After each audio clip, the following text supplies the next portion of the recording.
Good morning, and we are live. Another Friday morning edition of Coffee with Rich. Once again, my name is Rich Brown, the co-host, co-founder of the American Warrior Society and the American Warrior Show, America's leading self-defense podcast. And today I'm very pleased to be joined by Matt Numrich. Did I pronounce that correctly, sir? That's perfect. You hit it right in the head. I do have some German genes in there somewhere. Okay, let's talk about sponsors, Matt. We're very honored to have the following sponsors that support the American Warrior Show, such as Century Martial Arts, makers of the Bob XL. You want to take your striking game to the next level?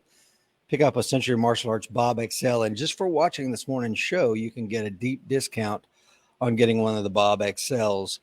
Like Mike and I say, you can run on a treadmill, or you can get a great cardio workout with Bob. You can put a gi top on Bob, work your lapel chokes. And today, Matt Numrich and I are going to talk about a lot of self-defense related things, and I'm sure that he probably would recommend something like the Century Martial Arts Bob XL. We also have apphemp.com, which is Appalachian Standards, makers of some of the finest CBD products money can buy. If you're into that sort of thing, a couple of drops underneath your tongue at night, and you will sleep better. Your probably jiu-jitsu rolls will be better because your joints won't be aching as much if you're like me. But Jesse Ross over there at Appalachian Standard, him and his family are artisan hemp growers. I was in the Marine Corps with Jesse, and I can attest to the beauty of their farm and the amazing care that they take with all their products. Please check them out. The Cool Fire Trainer. Why dry fire when you can cool fire? But like I've been saying for the last several weeks, the Cool Fire Trainer is one of those things that you're going to have to wait a couple months to get it because they are back ordered, folks. The demand is that high for that training product. Please check out Cool Fire Trainer. And again, all of our show sponsors can be found at AmericanWarriorShow.com with a deep discount to all their products. Mountain Man Medical, the co-branded trauma kit is out and ready for you to purchase. If you got a child starting back to school, you're going to want to send them back to college with a trauma kit. Don't leave that up to chance. If you're like me, you live out in the middle of nowhere, response times for EMS is going to be 20-ish minutes to get to you. You're going to want to treat those wounds by yourself. Please check out Mountain Man Medical and our co-branded trauma kit. We've had Brian McLaughlin on here before from Mountain Man Medical. Of course, he was a corpsman with the Marines in Afghanistan. And as he told you, you're going to want a lot of chest seals, more so than just the one or two you probably already have in the event of an active shooter. So you stock up on those. PrecisionHolsters.com, makers of the Ultra Appendix holster that I'm currently wearing, as well as their tactical belt. They also have a competition line for those that are into that. They're made right here in America, folks, veteran-owned company. Please check them out. And Matt, let's welcome some folks onto the show this morning.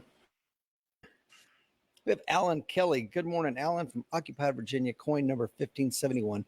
And if you want to find out what a coin number is, you're going to have to go and check out the American Warrior Society and find out if becoming a member of our community is the right thing for you. Gerald is on coin number 952. Greg is on. Jeff says, good morning, all closer to a communist country than Walmart. Yeah, Jeff is down there in the Key West, so be careful down there, brother. Greg is on. He says, coin number 2060, tuning in for another great episode. Greg, we're glad to have you on. Tony is on. John out there in Yukon, Oklahoma. Scott is on. Glad to have you, Scott. Lieutenant Colonel Dave Brothers is on. Please like and hit that share button. Got an amazing show for you today and an amazing guest, Matt Numrich. And I'm going to go ahead and read Matt's very impressive bio. Matt graduated from Concordia University Chicago with a bachelor's degree in clinical psychology and a master's degree in industrial and organizational psychology.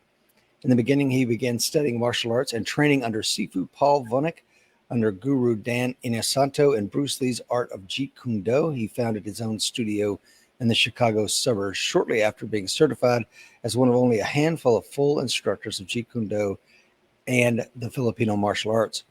Mr. Numrich has written a manuscript on Jeet Kune Do called Complete Jeet Kune Do Street Fighter, in addition to several articles in U.S. and international martial arts magazines. In 2001, he completed the first JKD on DVD series, which is now distributed around the world.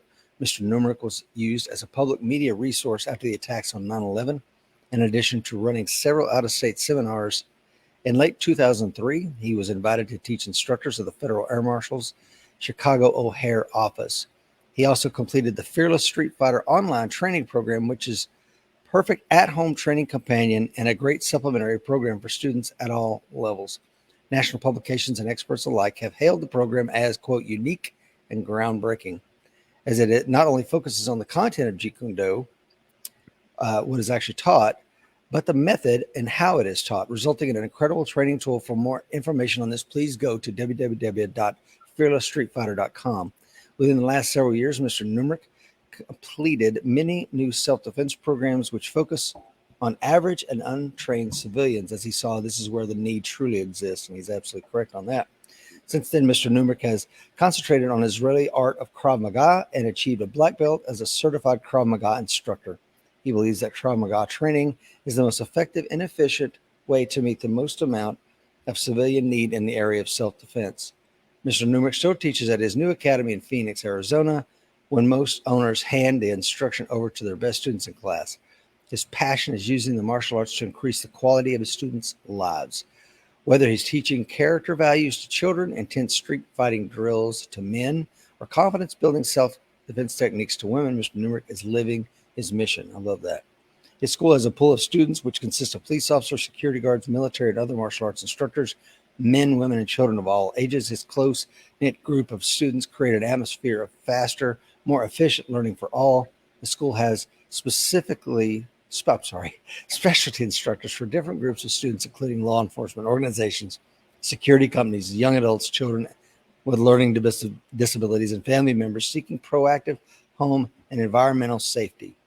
In addition to teaching weekly at his Phoenix Krav Maga school, Mr. Numrich has helped create and now trains people all over the world in escape and evasion techniques as the head trainer of the SPY Black Belt program for instructors and SPY self-defense survival for civilian and law enforcement military.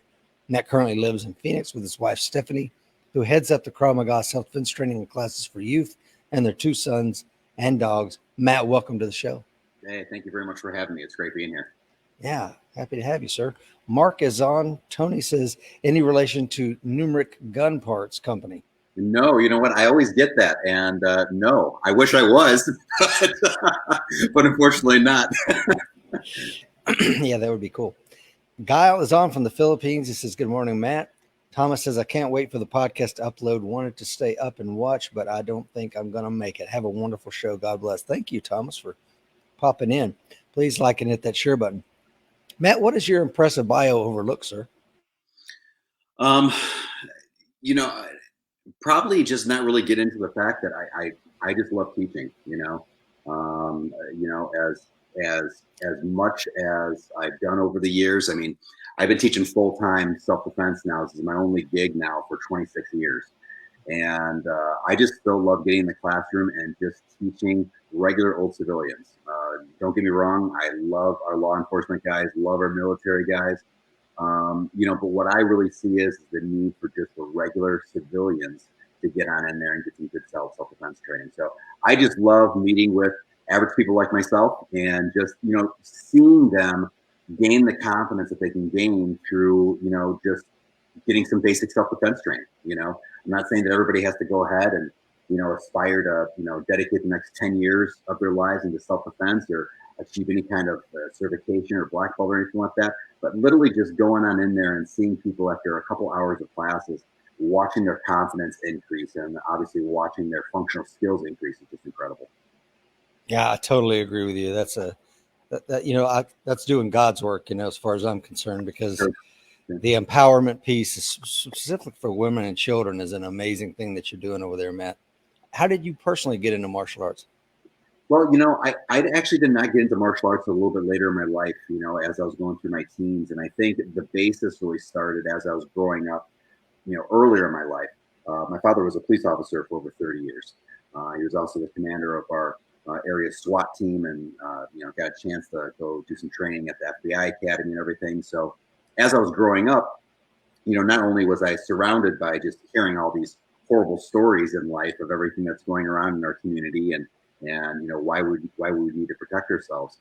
I also just got to page through a bunch of early combative books and tactics books, whether it be for training for the SWAT team or being brought in, into Quantico and, seeing the kind of training that he did, all that kind of stuff really kind of lit a fire under me as far as not just interest, but once again, just kind of going back on just everybody's need to go ahead and just learn some basic self-defense. So that's kind of where I started. And as I was, going up through my teens or whatever, I got the chance to get this training in this unusual art called Bruce Lee's art, Jeet Kune Do. And it was just, I was extremely blessed to do so, not only by the kind of instructors that I got to learn from, but just the art itself. It is just an incredible art in the fact that it separated itself by being able to have itself accountable to all different kinds of situations. It's not like, and believe me, nothing against the boxers in the group or whatever, because they are extremely combative, but boxers, they just really prepare for one kind of range of self-defense. Or if you're just a wrestler, just a jiu-jitsu guy, you just may focus on one area of self-defense. Bruce Lee's teaching and, obviously learning it through Jeet Kune Do, I just found out and I was able to get trained in so many different areas of self-defense. That was just so interesting. Yeah, the Tao of Jeet Kune Do is still one of my favorite books of all time. And I've never taken a single Jeet Kune Do class, never been anywhere where it was offered. Right. Growing up here in the rural South, but the book, I tell you what, there's so many amazing lessons in there. If you haven't read it out there and you're watching this morning, please pick up a copy. Yeah, absolutely. So what did the martial arts teach you? I mean, I know, Matt, aside from, some really sexy moves, I'm sure, but aside from that, what did you learn from martial arts at a young age? I think, whether it be from a young age or even as I'm, unfortunately getting older and older every single day here, I think the biggest thing, that I gained from martial arts is what a positive influence it could be to so many different other areas in your life.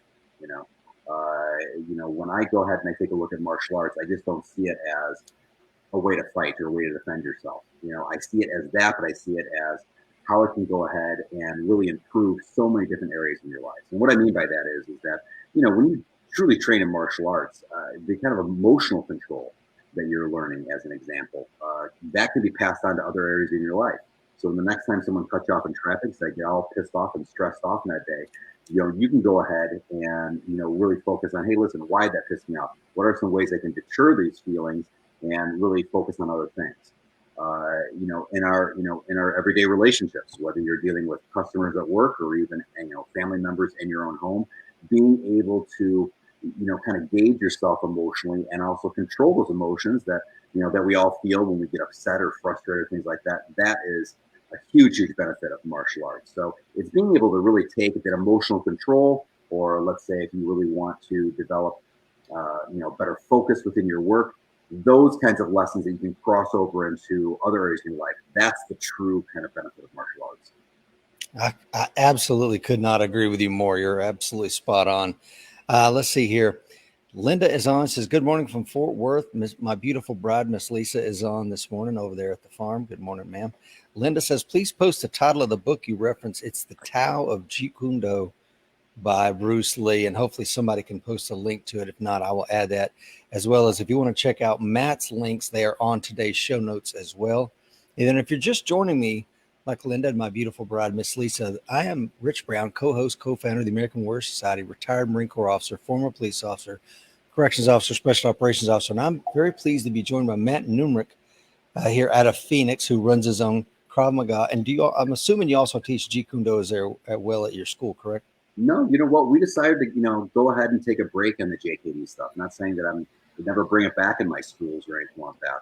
But we decided to go ahead and, just focus on Krav.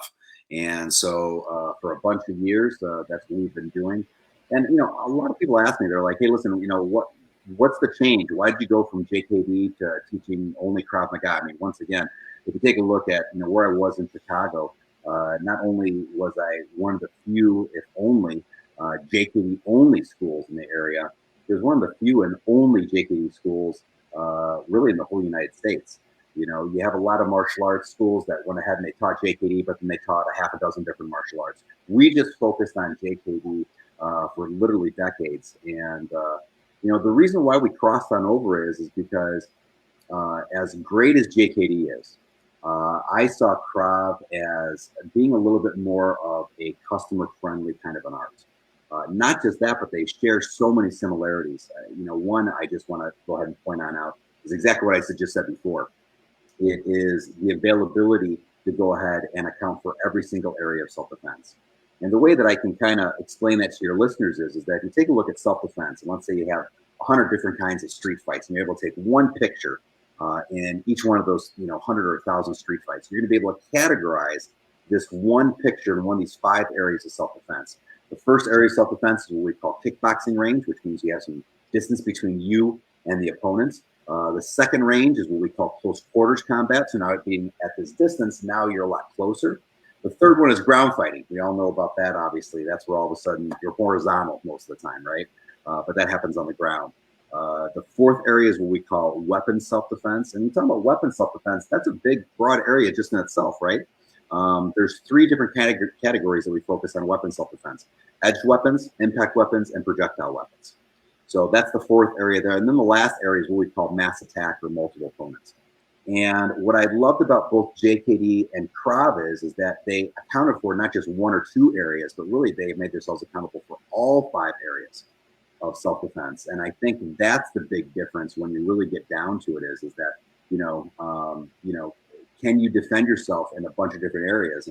And I think what goes hand in hand that, here, Rich, is that you're able to go ahead and have to focus on the most effective training methods as well. Once again, if you just focus on one area or one art, you're able to get very, very deep. Because you make yourselves accountable for so many different other areas, you need to be very, very picky on the techniques that you use and also the training methods that you use to really get better at those things. Yeah, absolutely. And as you were talking, Matt, because you mentioned, the video or something like that, and it reminded me there was a video that came out yesterday of a police officer breaking up a fight. I don't know if you've seen it or not. And he's in his tack gear and he grabs the guy around the waist, takes him to the ground, takes the guy to the mount, puts him in some sort of gift wrap position, talks him down, de-escalates, gets the guy up. They kind of hug it out and he lets him go.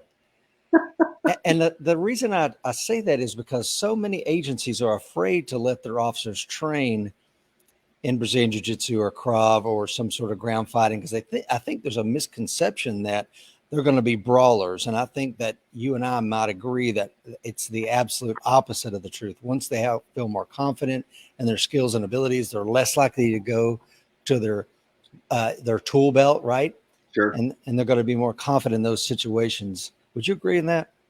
Yeah, I mean, absolutely. I mean, and you know what? I think you actually brought up another great example right there is that, people need to get training in each one of those areas, but then they also need to realize that fights mutate. They usually don't start and stay in one range. So it may start standing up, then go down the ground, then go to some verbal de-escalation at a longer range or whatever.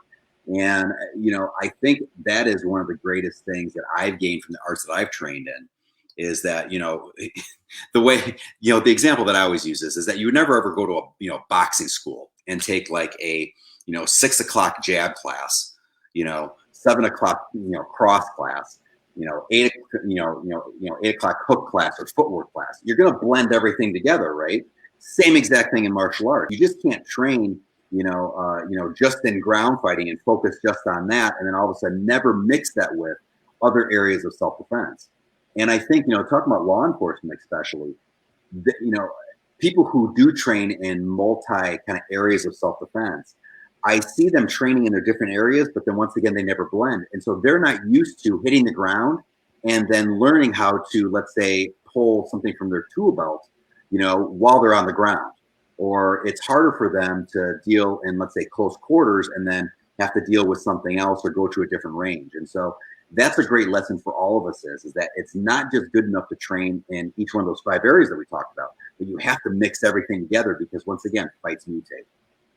That's exactly right. And I've had Cecil Birch as a friend. I don't know if you know Cecil. He's an instructor out there in Phoenix. Yeah.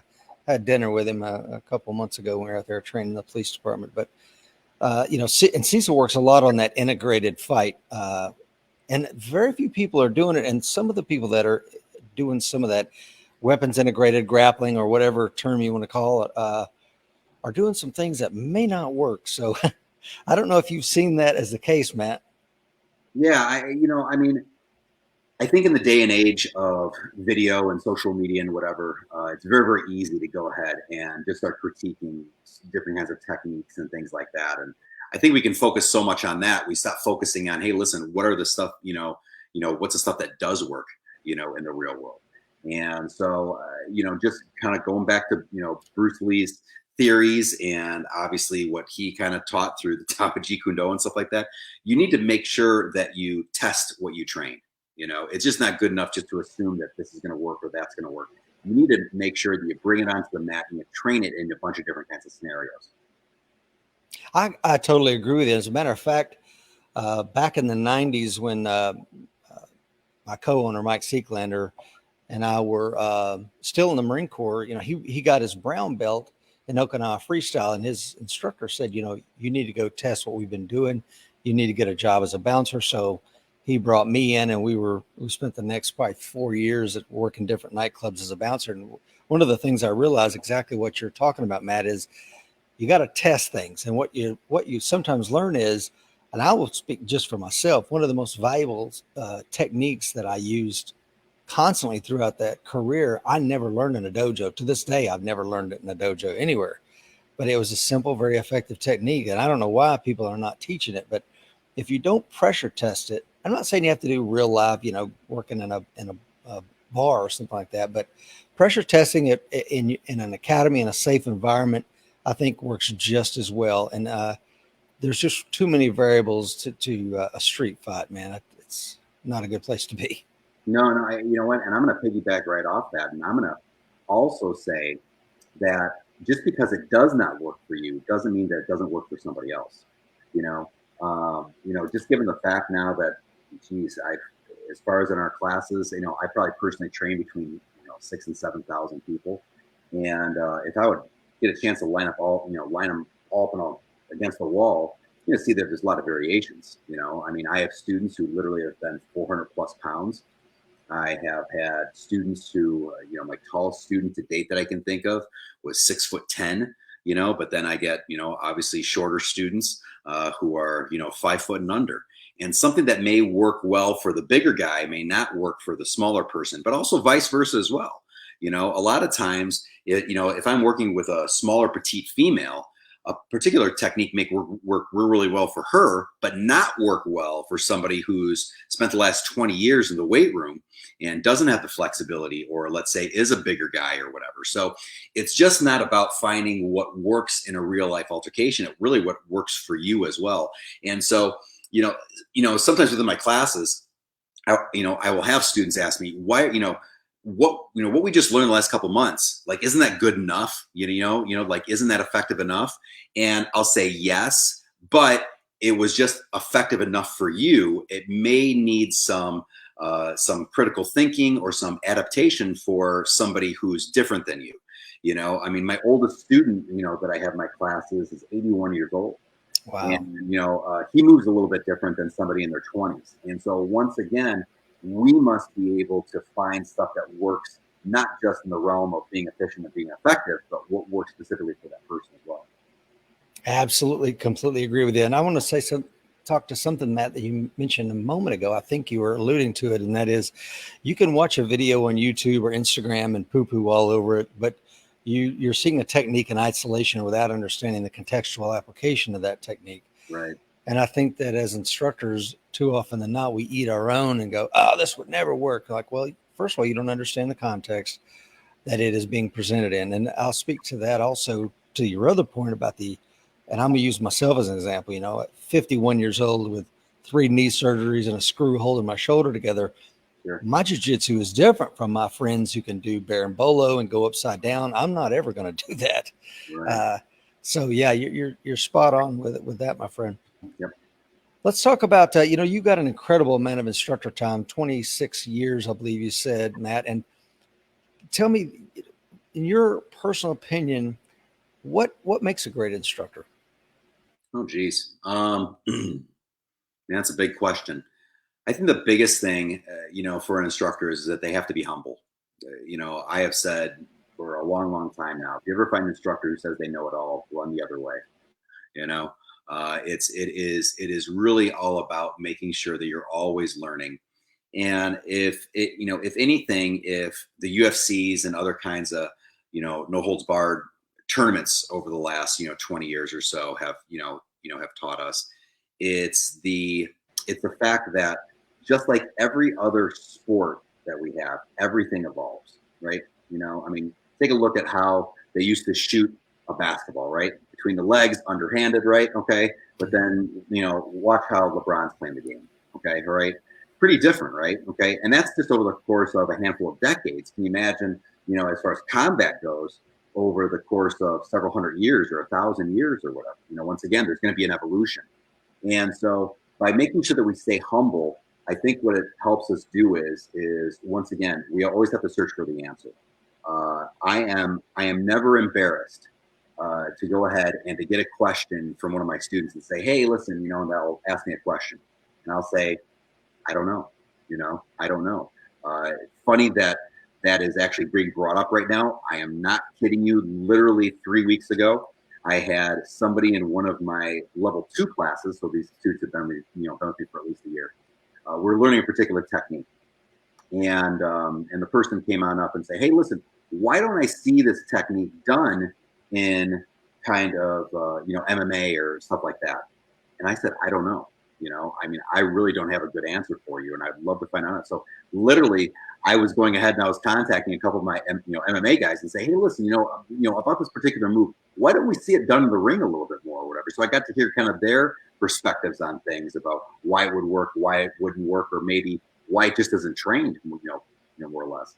And so that was, and so that was just another kind of reminder here, that, even if you don't know the answer, doesn't mean you can't find out the answer. And I think a lot of times as instructors, we're held to that level that we always have to go ahead and have the answer. And that's just not true. I mean, we're all human, we don't know, everything. And that is the one thing that I think probably deserves a little bit more critiquing online, is that when we see those instructors through YouTube videos or whatever, and we all know they're just BSing, they get a question and they don't know how to handle it. And so they're just going to BS an answer.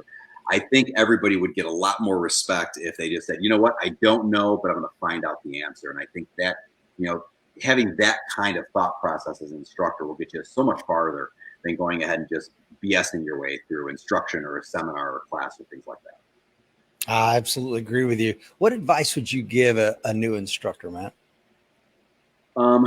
Make sure that you develop all 3 areas. And what I mean by that is that you got to develop physically, mentally, and emotionally. And it kind of seems like maybe just a kind of a generic answer, but it's so true. And we've all seen those instructors who will get in front of the class, they'll show something, and, we all know that they can't ever pull that off in a, real life situation, much less a sparring situation. And so I always tell the instructors that I work with is that you have to make sure that, regardless of what your age is that you're still training, you're still doing what you preach. Because not only are you going to be able to get a lot more respect from your students, is that following that kind of leader is going to be so much easier. And I understand that there's instructors out there who are getting into their 60s or even early 70s, and they can't move or train the way they did maybe 2, 3, 4 decades ago. And I completely understand that. But, once again, the older instructors that I've worked with, I know that they've been through that kind of training. And so being able to find, to follow that kind of person physically is huge. The second thing is that instructors, they have to train themselves mentally. They have to go ahead and kind of like we were just talking about before, they have to not only learn, but keep on learning. And I'm always just impressed by those instructors that I work with. And it could be a firearms instructor for all I know. But, knowing that, hey, listen, just this last month, I know that they went, and spent a weekend learning some more skills or refining their skills or whatever it may be. So physically, mentally, and then, what I talked about before kind of earlier within the show right here is having that ability to being emotionally intelligent as well.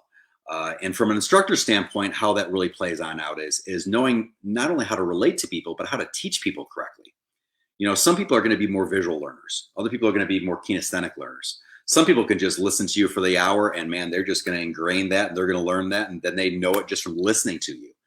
And so just using that learning method as an example, kind of to your question, knowing that people learn in different ways, just having that knowledge is a huge plus when you're teaching a group of people. And that group of people can be 3 or 4 people, or it can be literally within a seminar of 150 people.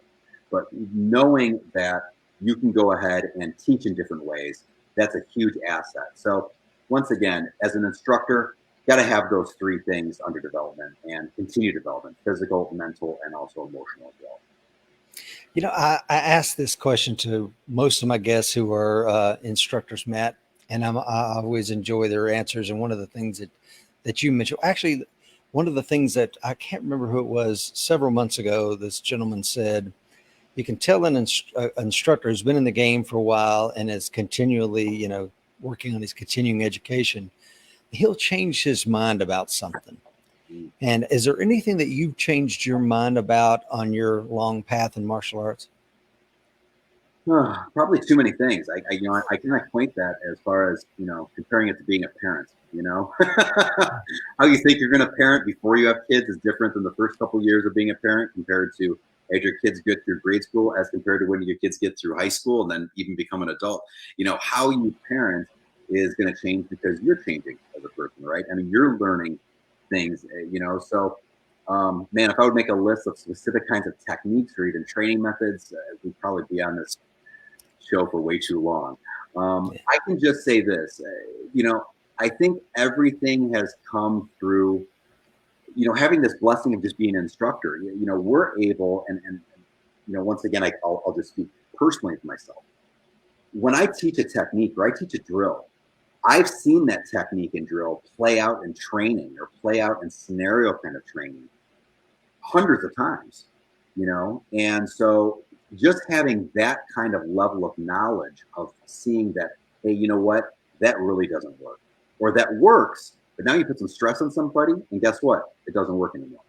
Or, just like what I said before, listen, that worked for somebody who was an average stature, but if someone's carrying around an extra 50, 60, 70 pounds on them of extra body weight, that's not going to be the best technique to teach that person.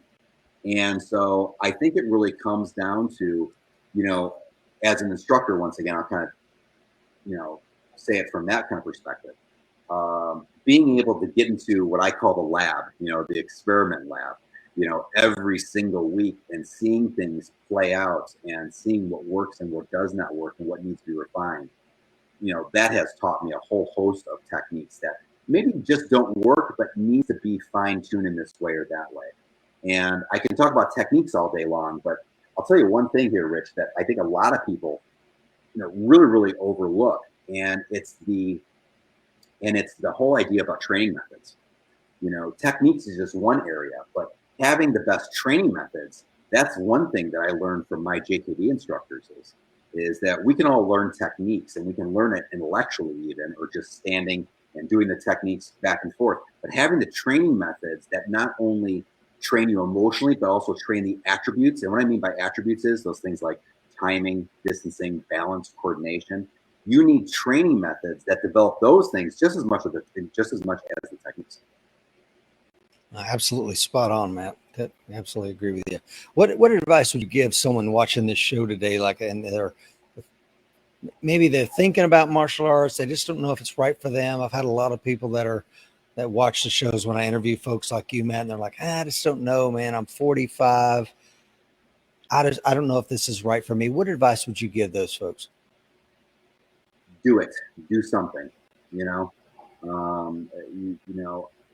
I can't tell you, especially for my adult classes, I get people in all the time who are in their 40s and 50s and on up. And they say, you know what? I've never done a martial arts class my whole life, and I always wanted to as a teenager, or I wanted to back when I was in college, or I wish when I was 5 or 6 years old, my neighbor got to do karate lessons, but I never got to, or whatever. And now they get a chance to. I just love that. First of all, the kind of bravery it takes to go ahead and say, I don't know what I'm doing in a real life altercation. That's huge right there. That is starting point number one. But going ahead and getting started in something, even just going to a seminar, and learning for an hour or two, that's a huge thing. That is that is really what I would advise people. And it sounds like the most simple thing in the world, but once again, getting started now, not waiting for tomorrow or next week or next month, or saying, oh, you know what, I'm going to do something, after my hip surgery, my hip is kind of bothering me or whatever. Well, it doesn't mean that you still can't pick up a book. It doesn't mean that you can't, order an online training program or something like that. Just doing something to get the ball rolling is huge. Totally agree with you. Like they say, the best time to plant a tree was 30 years ago. The second best time is today, right? Yep. What with the current state of the union here in America, there's some friends of ours that just returned from living in Italy for years, and they're like, "Oh my God, what happened?" I said, "Welcome back." Yeah, welcome back. You've missed a lot while you were gone. Sure. What can the average American learn from studying something like Krav Maga in today's environment? How simple self-defense can be. Something that I just love about Krav, and JKD obviously had this kind of quality about it as well. But what I love about Krav is that once again, it's simple, and I think that's why one of the reasons why I changed to just teaching Krav within my academy.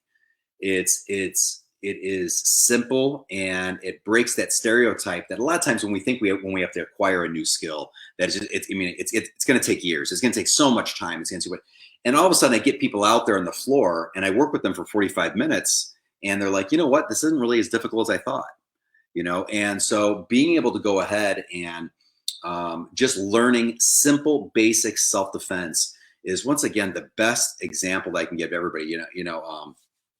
Some time ago, you're probably talking a couple years ago by this time, Jocko Willink, who I know a lot of people listen to and have read his books and whatever, he was on one of his podcasts and given a speech at one of his friends' weddings and said, hey, listen, there's 3 or 4 things that I think every guy needs to do, in order to become a man, more or less.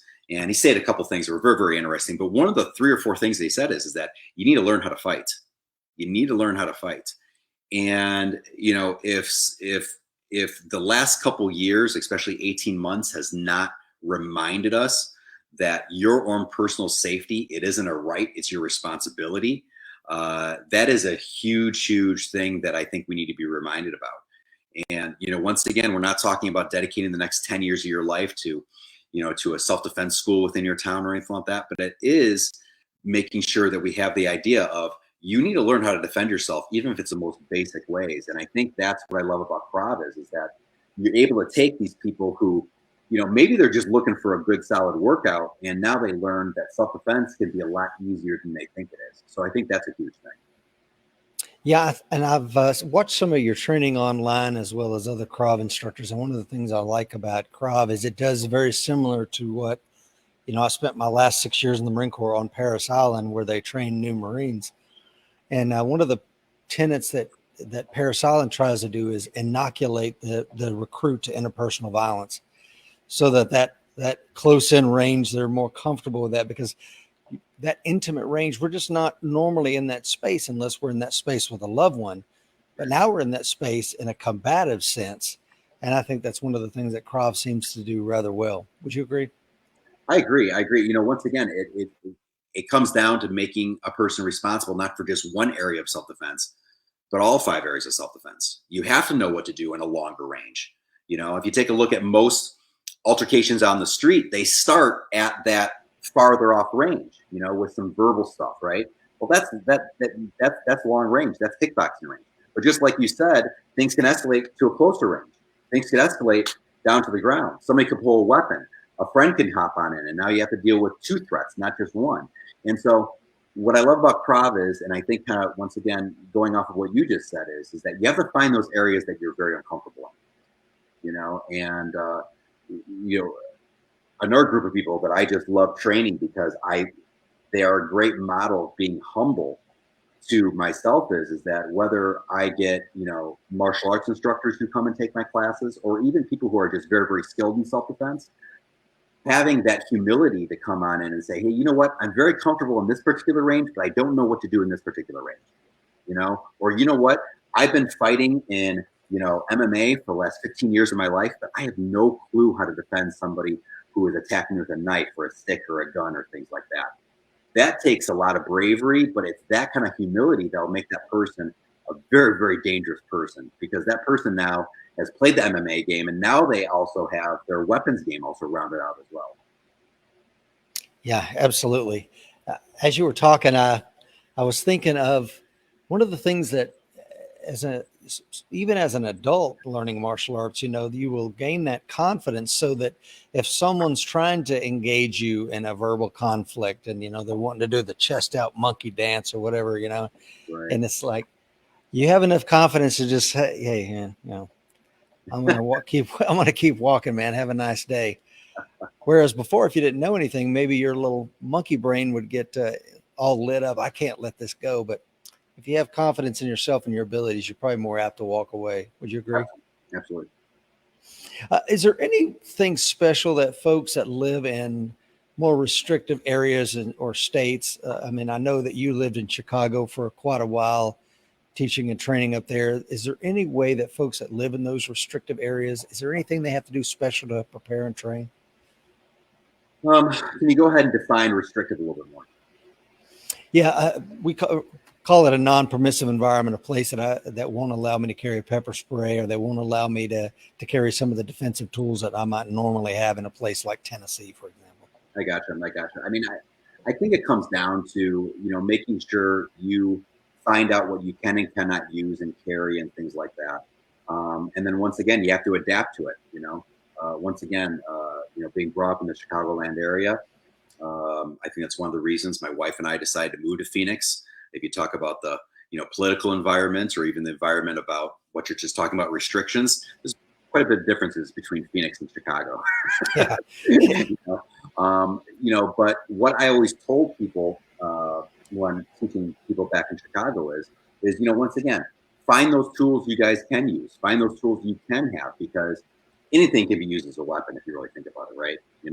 And so even if you can't use, or let's say carry a firearm on you or pepper spray on you or something like that, what can you carry on you? If you can't carry a blade, is there something else that you can use or carry in your car, things like that? So it's having that mentality to make sure that we adapt. I think so many times, even people who, let's say, and I'll just use firearms as an example, but if people are in more restrictive environments, who, let's say, don't have the freedoms that other of us enjoy in the country regarding firearms, then they kind of almost adapt that kind of culture or mindset of like, well, okay, listen, if I can't carry a firearm, then I just can't carry a firearm and I can't carry anything. Well, that's not that intelligent. I think what I would do is make sure that you find something that you can carry. I will also say this, Richard, which I think is very, very important. You need to make sure that you don't have the reverse mentality. And this is very important, I think, for your listeners to hear out as well, is that I get a lot of people who are out here in the beautiful state of Arizona who, because they can carry a firearm, they think they don't need anything else then. Oh, yeah. And that is almost just as dangerous, if not even more dangerous, than being in those restrictive areas. Because now somebody thinks that they have one tool that can take care of all these scenarios. And, you talk to anybody just like yourself, you talk to any law enforcement, officer, or any past law enforcement officer, and they'll tell you that, once again, how many threatening situations have they been in? Well, they're able to name literally thousands, right? Well, how many situations did you actually have to pull your firearm? It's a fraction of that, right? It's a fraction of that. And so just because you carry a particular tool doesn't mean that you can always pull that tool, or you should be able to pull that tool. And so, every once in a while, I will get somebody who, whether it's talking in a social group, or maybe I'll be doing something online, and they'll say, you know what, I don't need that self-defense stuff, that hand-to-hand self-defense stuff. I carry my Smith & Wesson, or I got my Glock to back up on, whatever. And I say, you know what, that's one tool that can take care of just a fraction of scenarios. The same thing that I would say to somebody who's been training in Brazilian Jiu-Jitsu for, let's say, the last 10 years, and somebody saying, you know what, I've been training in BJJ for the last 10 years. I'm fine. Okay, great. Well, can you defend yourself against that weapon? Can you use a firearm? I don't care how many arm locks you're able to do. Do you know how to do a basic kind of magazine reload under a stressful situation? And most of them will just kind of not say anything. So I think we have to be careful of whether you're talking about restrictive environments or non-restrictive environments. They can blind you the same each and every way. Guys, I hope y'all heard Matt this morning. That is the gospel right there. Totally on point. And as you were saying that, Matt Larson, I'm sure you probably know Matt, maybe not personally, but he's been on the show before, as is Jocko Willick. But Matt was saying that he put a video out, and it was two MMA fighters, and the fight that they were in was caught on a close, video camera, security cameras, and one of them gets hit in the head with a 2x4, and you can watch it. You could watch the Brazilian Jiu-Jitsu guy watch the 2x4 come and just smack him in the face and knock him out. And Matt's point was, this cop probably realized I have no idea how to protect myself against an impact weapon. And that's the wrong time to find out when you're confronted with it. So that's one of the things I do like about Krav Maga is that it does take into account a lot of the things that we just don't talk about on our Brazilian Jiu-Jitsu mats. Absolutely. And just know that all arts fall victim to that as well. It's just not one. I mean, whatever we train in can blind us to the things out there. And so that's why, I've been very, very blessed, whether you're talking about Jeet Kune Do or Krav Maga. I love those arts that, once again, are multidimensional, and it's just not about it's just not about hybrid training, kind of like in my boxing example, my boxing class example that I made earlier. You just even can't separate things and saying, well, I take BJJ and I take some kickboxing, so I'm a complete fighter now. No, I mean, it really comes down to making sure that you equate for a bunch of different kinds of scenarios, and you're able to mix those kinds of techniques all within the same drill, all within the same training time. One of the things that you and I and every guest I've had on here, or we've had on our show for the past 6 years, we use this word, and it's kind of a synonym, and I want to make sure that we're a little bit clear, because I very rarely ever pause to correct people that may misunderstand this. Well, I think when we use the term fight, I'm 51 years old. I've been in a lot of fights in my professional life as doing what I do. Sure. But I'm never, ever, ever going to be in a fight again where I square off with another guy and we get to work. I may have to counter a violent assault. I may have to do that. But a mutual combat situation, never going to happen. So I think when we say the word, and please correct me if I'm wrong, Matt, when we say the word fight, we're not talking about mutual combat necessarily. What we're more talking about is countering a violent assault. Am I off base on that? No, I think you're hitting, once again, the nail right in the head, is the fact of, although you could have scenarios where all of a sudden we're pushed by somebody, we turn around, the person's being threatening or belligerent or whatever, and they kind of go ahead and square up. Sure, we might have to square up and start from that, scenario. But we always want to make sure that we take our training from neutral standpoints, from sitting down, like for instance, we were doing a particular Krav self-defense technique just a little while ago, where someone comes up from behind you, you're sitting down, and someone puts you in a chokehold when you are seated in a folding chair. Well, once again, that's a scenario that most martial arts places would never think about training. So what we try to do is we try to think about what are those scenarios that that we have to imagine a different starting point. I'll give you another example that we do in training quite frequently as well.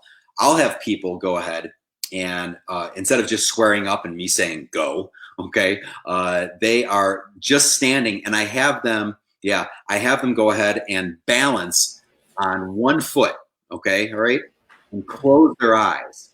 And anybody in the class can go up and push them or shove them from the front or the side or the back. So first of all, they have their eyes closed. They don't know when they're going to be pushed. They're standing on one foot. So their first movement after being pushed is what? They're being jostled. They're being jarred, right? Okay. Right. So now they're not well balanced in a perfect fighting stance, right? And then last but not least, they're attacked from different angles. They might have to turn around. They might have to go ahead and turn to a lead that they're not used to fighting off of. And once again, having that availability where you're training with just those kinds of simple things is so important. I'll give you one more example right here. And I think this is something that your listeners can do regardless of what kind of training method they're training under. What I was always taught is you need to get out of the martial arts school. And what I mean by that is that I always tell my students, you have to vary up the environment, right? You have to vary up the lighting, the footing. even the temperature. Coming from Chicago, my students love the videos that they're able to see where we're training in 6 inches of snow, and what's under the snow is ice. But once again, you're going to find out that a lot of the techniques you like to do within the well-lit, school that had great footing or whatever, they don't work very well out in 6 inches of snow, or you may realize that after fighting in the snow for 60 seconds, some things are going numb on you that you didn't think about, And so I do that here in Phoenix, even though we don't have the availability of snow, we have the availability of very, very hot temperatures. And so every once in a while, I will take my students out in 150-degree temperatures. I'll take my students out, in the middle of the night. Rich, this is so funny, even though we didn't plan for this. I literally just took video last night of, we were doing some scenario training in the back of our school where it's incredibly, horribly lit. There's hardly any lighting out there. And so what I would encourage your listeners to do, I don't care if they're firearms instructors or practitioners, I don't care if they train in, boxing or jiu-jitsu or whatever, I would really, make sure that they train in different environments. And that is going to be able to give them a whole different dimension when you talk about self-defense and also their self-defense training. Yeah, I don't know if you know John Correa out there in Phoenix area. He's got active self-protection. He's got all those videos online. Well, when I was out in Phoenix a couple months ago, I did a video with him on that low light environment, winning the low light fight, because a lot of people are not preparing for that. But if you look at statistically, you may be encountering that. Sure. Tony asked the question, Matt, he says, how is martial arts adapting to training law enforcement during these recent restrictive policy changes on the use of force? Are you seeing anything on that, Matt? Yeah, and I will say this, and I hate to, once again, bag on any kind of law enforcement guy. Like I said, I come from a law enforcement family. We have people on staff who are part of law enforcement. The unfortunate fact that I've seen over the last 26 years of my career is that law enforcement is very, very slow to making changes, within their training and whatnot. I'll give you a really great example here is that I was brought in, can't remember exactly what year this was. I want to say maybe around 2010, 2012, somewhere around there. I was brought in by the ATF to not only assess their defensive tactics program, but really rewrite it. So literally, they sat me down in a meeting where I had a 200-page stack of a PowerPoint presentation and then a 200-page manual. And going through their stuff, they adapted recently over the years to more of an MMA kind of a set of techniques and theory. And they just simply explained to me that this stuff is not working. This stuff is not working. It may work if you're 28 years old, you're well conditioned, you've had some previous fighting experience and things like that. But as far as our average agent goes, it just is not working. And so they brought me in to revamp their whole defensive tactics program, and I was very, very blessed to do so and whatnot, but really find ways to simplify it. With law enforcement, what I'm seeing is, especially what's been happening over the last couple of years, is that I see, and I think everybody sees, that they might need a change, but incorporating that change, unfortunately, is taking a long, long time. And all the while, and I was just talking to one of my law enforcement guys about this over the last couple of days, is the fact of, while all this is going on, it's giving enough time for everybody who has not been in a threatening situation to critique law enforcement guys, which is extremely unfair, extremely, unrealistic. It often reminds me of those times where, unfortunately, we have our law enforcement guys who are brought to court or brought, under very, very harsh criticism. But the people they're being criticized by or even judged by, once again, they don't know about the adrenaline dump. They don't know what that does to your judgment. They don't know what that does to certain techniques that may not even be effective or even doable to really act on out when all of a sudden your heart's beating out of your chest and you got that, those blinders on and things like that. So I would love to have a better answer for you guys. I just really don't. I see that changes need to be made, but I see that those changes take forever to be made. And unfortunately, they're a lot of times made and dictated by people who have never really been in a real life altercation. Yeah, once again, spot on. And it's one of those things where I was talking to some of my friends that are still in law enforcement, and I was saying, you're not going to be judged by a jury or peers. If they were, they'd be law enforcement officers. The 12 people that are going to judge that conduct have never, more often than not, never walked a mile in your shoes. So make sure that what you're doing is appropriate. Well, I mean, just if I can add to that too. I mean, this is a complete sidebar, but something that I always wished was, we have a place out here in Phoenix that it's a nice restaurant, but what they did is they blended some firearms training within going out and having a nice dinner and socializing with friends and everything like that. And it's all electronic, it's all digital, where literally you can choose different kinds of scenarios. And you go ahead and you have a digital gun and you have to make decisions or whatever. And man, I would love it if someone would just go ahead and take all of that data from regular civilians and realize how many times they make the wrong answer, how many times they shoot the good guy, and believe me, I'm not making excuses for anybody, and I'm not saying that just because it's done, it's right or whatever. But I think so many times, untrained civilians or lawmakers, the unfortunate fact is they're the ones making the rules when they've never been in those kinds of scenarios before. So it was always a dream of mine. As I went to this place several times over the last 5 years, as I've lived out here in Phoenix or whatever, I would have just loved if someone could take all that data, where regular civilians are making decisions that law enforcement and even military guys have to make on a regular basis, and put your score up against other people, and let's just see if it's that much better. Yes, it's interesting you say that. We do that at our annual warrior camp, and because of COVID, we haven't had one the past 2 years. But we'll bring in attorney Andrew Branca, who wrote the law self-defense, and we'll take one or more of our members who are current or former FBI agents, and Andrew will teach them everything in an entire one-day seminar about the law of self-defense when it's legally justified to use.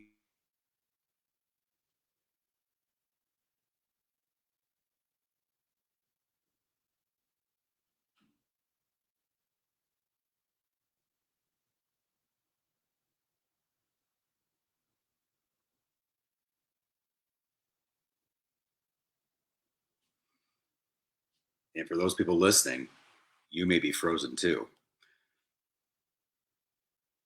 We'll give Rich here a couple minutes to hopefully get. There we go. There we go. There we go. So what I was saying was we actually do that. So they go through the shooting scenario, and then they will be debriefed by one of the FBI agents that are members of the community.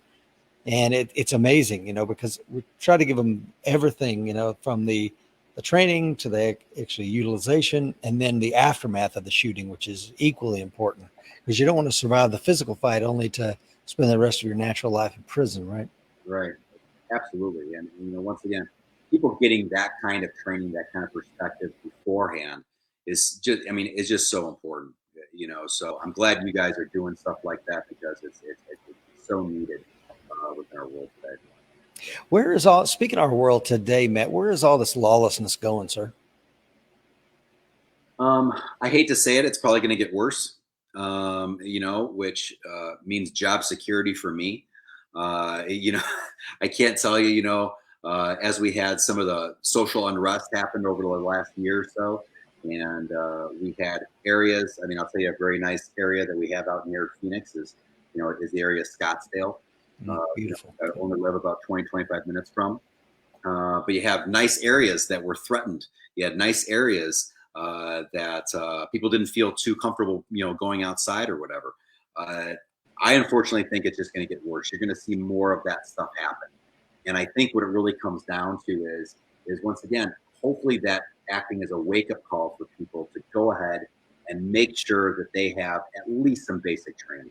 And, once again, I can't, all within this last 18 months of COVID, I was joking online to some of my students. They say, literally what we had happen all in about 1 month is we were dealing with COVID. We were dealing with local riots going on. Okay. All right. And then we also had wildfires happening out here in the desert as well. And they were all happening in the exact same month. And I told people, who were listening to me, I said, hey, listen, if the last month or two has not motivated you to be better prepared for all different kinds of scenarios, then I don't know what else God needs to do in your life to go ahead and light a little bit of a fire under your butt. So, so once again, I make a joke of it, and it's funny how everything kind of happens all at once. But once again, it needs to act as a reminder for us that we need to be prepared, in just multiple ways, not just in self-defense training, not just in making sure that you have some good firearms training, but also just being prepared in the broad and general sense as well. And spot on, Matt. And so I think it's a great segue that you've offered us there, and that is, what can the folks listening or watching us today, whether they're listening to a podcast coming up, today's show, watching it on Coffee with Rich YouTube channel, what can they do to make themselves harder to kill?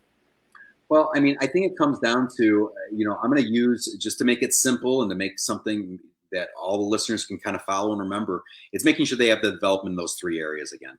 It's making sure that they are physically healthy. And I'm not going to get into a whole COVID speech or whatever, but I would still set my money on it then, in 5 years, when a lot of stuff comes out about COVID, we're going to find out that people who were healthier had an advantage, and so, what I always tell people come to my classes, I say, what's the worst case scenario? Worst case scenario is that you come in, you sign up for classes, you take our classes, and you're never attacked in your life. Okay. But guess what? You had the benefit of becoming healthier. Okay. You're now more flexible. You now obviously have better cardiovascular health. And I can just go on and on. Mm-hmm. And so I think for people to be prepared is the first thing they need to take personal responsibility for their own health. And so once again, by having that, that healthy kind of mindset of whether it's eating better or exercising on a regular basis, being a better and more healthier physical person is going to do nothing but prepare you for anything that can come in the future. I don't care if it's a pandemic. I don't care if it is being attacked. I don't care if it's whatever it is. The second thing is once again, being mentally prepared. And what I mean by that is that you have to be educated. You have to be able to make your own decisions as well. And so once again, if it's being educated to make the best decision for your own family, if another pandemic comes on up, that's probably a pretty good thing, being mentally prepared of how to even just fortify your own home. If it's being mentally prepared and saying, hey, listen, you know what? I have 5 family members in this house. If all of a sudden we can't go to the grocery store for the next 2 weeks, what do I need, to really support and to protect my family? That's a mental thing, right? That's a mental thing. And then last but not least, you need to have emotional intelligence. I've always said this about people, around my age, because a lot of us have not been in warfare, because a lot of us have not been in situations that law enforcement has to, come in contact with on a regular basis. You need to be emotionally tough. And so it's finding those things in life. It's finding ways you can challenge yourself in life to build that emotional toughness. And I will give you a couple examples right here. And I'm not lying about this, and I wish I was. This is stuff that's just happened within our school over the last couple of months. I've had people who are interested in our classes, and there was a little bit of a traffic backup because of an unfortunate vehicle accident that we had here. And the person gave me a call to say, hey, listen, I really, really wanted to check out my class. Check out your classes, but it's going to take me an extra 15, 20 minutes to get to your class. Today, because of the traffic backups, I just don't think I can do it. That's emotional unhealthiness. I kid you not, just this last Monday, we had somebody who was supposed to come in and check out one of our self-defense classes, not just for themselves, but for their 16-year-old daughter who needed these classes. And this is going to show you the emotional unhealthiness of people who live in this great weather out here in Phoenix. Because it was raining, they couldn't make it into class.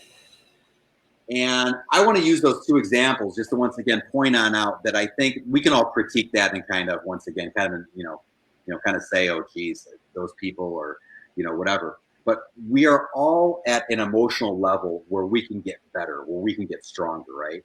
And whether that's training in ways, for trained people, whether it's training in ways that's outside of your comfort zone, or whether it's people who don't do any training at all and just need to get into training, find those areas that are, uncomfortable for you.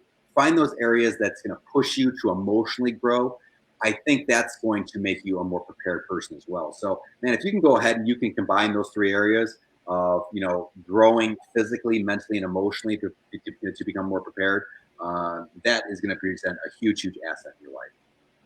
Wow. Absolutely. Totally agree with you. And one of the things that I saw recently, somebody put out said, this idea that mindset is some sort of verb that's going to give them the ability to rise to the occasion or whatever is just bunk, and somebody said, if you can't mindset your way to the mat room, you know what I'm saying? Then how are you going to be able to mindset your way off the ground, in a fight? And I'm like, man, that is well said. And to that, that's spot on. That is perfect. I love that. You know what? I might have to write that down somewhere and put that in front of well, it's like you said, the woman that I was going to come, but it was raining today. Okay, well, good luck with that.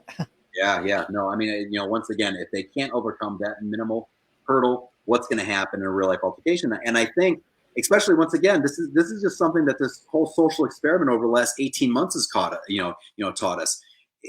I see it that it really taught us of how emotionally weak a lot of us are. And you know what? And I'll say this about myself too. I'm not going to sit here and saying that I'm the most emotionally fit person.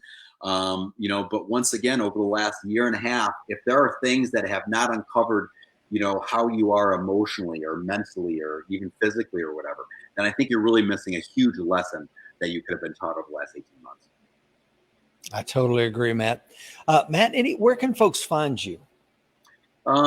They can find us all over. I mean, I think a great way to, just because so many people that are listening to you right now do not live within driving distance of us, they can go ahead and they can find us as far as the school goes, because you can always get in contact with me if you guys have any questions at our school's website, which is PHX, which stands for Phoenix, PHX Kravfit, KRAVFIT.com, PHXKravfit.com. That's our school's website. If you guys want to check out any one of our online programs, one of the best ones that I would just say is to go ahead and check out fearlessstreetfighter.com. And that's a great resource for online training as well, because I know a lot of people, whether they live out, in a place where they can't get to, any kind of physical training easily, or if people are just in a little bit of a time bind where they need to do some training in their own time, that's a great resource for them as well. All right, Matt. Well, thank you for being a guest on the show today, sir. It's been amazing. My neck is hurt because I've been agreeing with you all morning. Sure. Well, listen, thank you so much for not only having me on, but also doing what you're doing. Once again, as we talk so much about preparing ourselves, whether it be physically, mentally, and emotionally, or whatever, once again, the service that you're doing, not just through the show, but also through the other training methods that you do, I think is once again just a great service to so many people. So thank you for doing that. All right, Matt. Well, thanks for everybody that joined us this morning that's going to watch or listen to the podcast. Really appreciate it. And remember, the fight is coming, folks. Be ready.